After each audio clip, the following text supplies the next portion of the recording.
ఆలుగడ్డ చిప్స్ వేసుకుందాం. అరకిలో ఆలుగడ్డ తీసుకున్నా. ఇప్పుడు ఇవి చిల్ట తీసుకుందాం.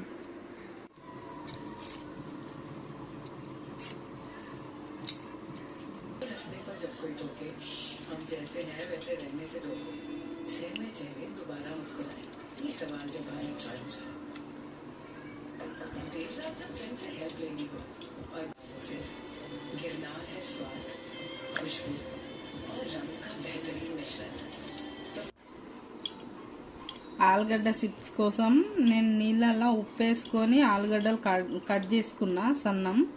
ఇప్పుడు నూనెలో ఫ్రై చేసుకుందాం.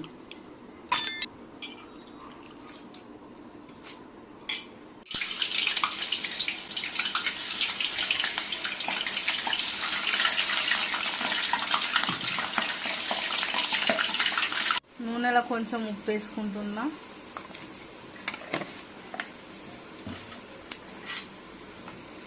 ఇప్పుడు మంచిగా కలర్ వస్తున్నాయి చూడండి.